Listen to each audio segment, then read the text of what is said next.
Now, the bell. Then, as a whole, this is wisdom. So wisdom and compassion. If you know nothing else, if you remember nothing else from tonight, the least you need to remember is this is compassion and this is wisdom. And they are both always together. You don't separate them. Always together.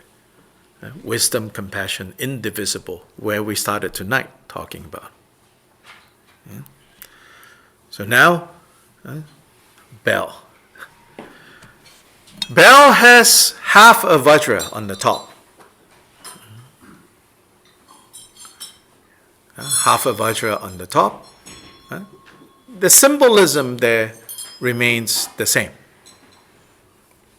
The 5 male Buddhas. And here, it's not just the 5. So the 5 male Buddhas, the symbolism here. So that remains the same. Then the sea monster biting the prongs, right? Compassion, not giving up. Then this face, right? There's a face here. Is it on your bell? Depending on how well it's made, there's a face. That face is the perfection of wisdom, the mother of all Buddhas. So then this whole bell becomes wisdom, and it's also Dorje Nyenma in Tibetan. That means Vajratopa, which is Vajradhara's consort. So here you have Vajradhara and consort. Vajradhara and Vajratopa. Underneath this face, it's maybe yours is not obvious, I don't know. It's actually a vase or like a pot, like a teapot, a pot. And that pot symbolizes bliss. Bliss. The pot has these like streamers coming down on the side. That's the pot. So here is the union of bliss and emptiness. Out of bliss arises wisdom, which is the face. Then, on this level of the bell, on this level of the bell, right, you have 8 petals, right? 8 petals. Those 8 petals are the 8 bodhisattvas. And there are names, but we won't name names tonight because there will be too many names. Then on each of the petal, there are syllables. The syllable that is in front, where the face is, the syllable in front, that syllable is lam. Lam is basically la la lam, right? The sound lam consists of la and is like a nasalization of la, and la is the kind of the root syllable for lochana. Remember lochana, the female Buddha? So this lam syllable represents the female Buddha lochana. Then if you go to the southern direction, is the syllable mam. That is mamaki, mamaki, which is the female Buddha. Then behind, in the western, is the syllable pam, which is nasalization of pa. And that's for Pandaravasini, the white robe consort of Amitabha. Then over here on the right is tam, the syllable for samayatara. Tam. In the intermediate direction, so in the southeast, is the syllable bam, which is the goddess Vasudhara. In the southwestern direction is the syllable chun. And the syllable chun is for the goddess Chunda. In the northwestern direction, corner, is the syllable brim, which is for Brikuti, the goddess Brikuti, the one with the frowning one, Brikuti. Then in the northeastern direction is the syllable mam again for Vajramala. So these are the intermediate direction goddesses. Further down, there are 16 Vajras, horizontal. Right? There are 16 Vajras, horizontals. You see yours? Do you have that in your bell? Yeah, 16, yeah. No, around here. Going horizontal like that. Yes. And these are the 16 aspects of emptiness. Then, sea monsters with garlands hanging down, right? It's the next level. And, yes? Are the Vajras horizontal? Yes, the 16 Vajras are horizontal, yes. Then the sea monsters again with their frontal face, with garlands coming down, right? Now, in between those garlands, right, do you see things on your bell? Depending on how high quality the bell is, you may or may not see things. Like, let me see what's there. Okay, so in this case, at least the one John has, it's Vajras, right, in between. So then this is a Vajra family bell. Yes. Let's see, what's yours? The same, I think. Yeah, Vajra. This is a Vajra family bell. Okay? In mine, it has a wheel, a flower, a sword, a Vajra, a jewel. This is a 5 Buddha family bell. Then in some others, you have only the wheel. That's the Buddha family bell. So the 5 families.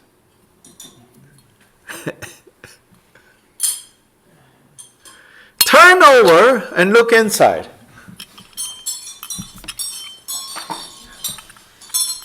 What's in yours? Because there are different ways. Yeah, so these are the lotuses. And basically, the lotuses are actually not... so the lotuses, other than the lotuses, there are inscription I see here. Ahung. Yeah, the 3 syllables. There are 3 syllables in there. Ahung. In mine, there's a pentagram. And where you tie the rope, the string, there is a Vajra there. So that, according to different tantras, they have different instructions on what to put inside. Sometimes in this bell, you have a triangle in there. And that's the source of reality. And the arising from the source of reality. This has a pentagram, mine. I don't know, some Celtic stuff going on. Okay, then down here, right, there are standing Vajras. Look for a double Vajra. There should be a double Vajra there. A cross Vajra. That is technically supposed to be the front. And so the face needs to be aligned with it. Yes. So then one day what we need to do is to super glue it. So that the face of the bell and the double Vajra is aligned. Yeah. Sorry? Your what? You can take the handle off sometimes, can't you? Yes. Yeah, but once you glue it, you can't, right? But it should align with, again, they're sloppy now, when they make these. So this one, yeah, you should change it and then glue it down. Or if you're brave, you file down the end. Yeah? And then until it fits. Then you can still take it off. Like it's basically, right, this is too tall. So, like, go outside on the concrete and file it. Yeah, and then file it until the face and the Vajra, and the double Vajra is aligned. Yeah. And the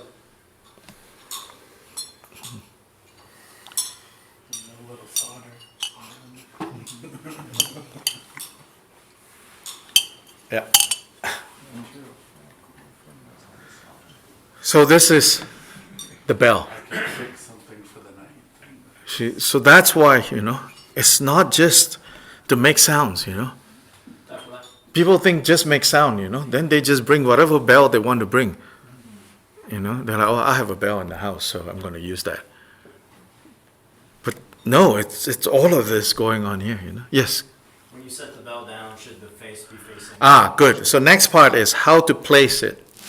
When you place down your bell and Vajra, the face of the bell should face you. And the top of the Vajra should face out. And they are placed like this. One tradition. There's an alternative tradition which is reversed. It's like this. Yeah? And I've mentioned this before. When it's placed like this, the way you pick them up, you cross your hands. Right above left, and you pick up like this. And when you pick up, it's a little fancy. Yeah, and then first cross, then you use. And when you use the bell and the Vajra, your elbows should come in, not like hang out here. Elbows should come in, and this should be around here. Bell and Vajra. Not like or over here. It should be here. And when you ring the bell, you're not calling the cows home. So don't be so vigorous. Like, you get excited because so much is going on. The drum is going on. Then you're like, And only among white people will you have tongue dropping off. Because they're ringing the bell like, there's a fire, and trying to wake up the village. No, you just lightly,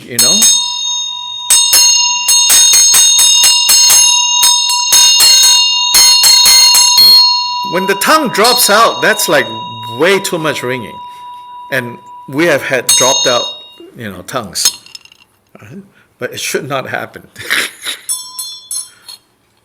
So quickly, at least a few generations, Yeah, your great granddaughter, when she's using it, then maybe it should drop out. Yeah. But the way we do it at Urban Dharma, which we learned from Khenpo Chögyal, from the mother monastery back in Tibet, he says that at least currently, we don't know in the past, what they now do is they place it this way. So there's no crossing of hands. And in this case, when they're placed like this, and also before the practice starts, as you found them, they are laying down. They're laying down. Once they are up, then they're placed like this. Then, and this you have heard before, you always pick them up with your right hand. So you first pick up the dorje, the vajra, yeah. And when you pick up the vajra, if you have time, sometimes there's no time. So if you have, because people have already picked it up, or like drum is going to go and I have no time. But really, the right way to pick it up, you pick up with your right hand and twirl. You have to twirl. Yeah, you have to twirl. Yes. Yeah. It's like now it's in position. You see? So you twirl it. Yeah. Then this goes down like this. Okay. After pick up, twirl. Yeah. Then like this. Now pick up the bell. Yeah. Go ahead, pick up the bell. Okay. Pick up vajra, twirl. Yeah. Pick up bell with your right hand. Give to your left hand. Yes. Yeah. Then hold like this. Yeah, hold like this generally. But sometimes when you are paying homage, then both hands are like this. Yeah. Then sometimes when you're saying prayers, right hand will be like in the position of prayer. But if you're not doing prayer but you're still holding them, then you hold like this. Yeah. And remember, if it's your own vajra, you have already marked where the top is. Then you keep the top always at the top. Then both hands are basically like this. Yeah? Same height.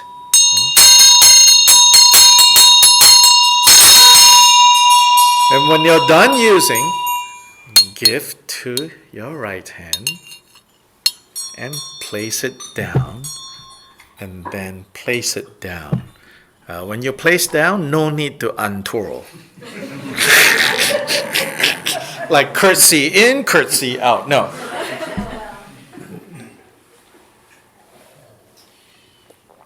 Is there, I know that one part, one end of the vajra is representation of the masculine, and then the other end is the feminine. Feminine, yes. And so, if you're female, should you have that? No, feminine it's side up? no, it's not.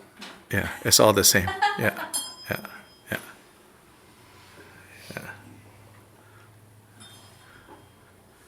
yeah. Something about wisdom, like grounding and compassion, outdoing, that sort of a thing. In the end, it's not about male or female. It's about the two. Yeah. Well, I think I would want the female side up. Well, then, again, we're working with a system, That's why we don't create our own system. So, Kind of like the Spanish language. yeah. Yeah. Yeah, I mean, like you start like changing then the whole language just poof. Ritual is a form of language.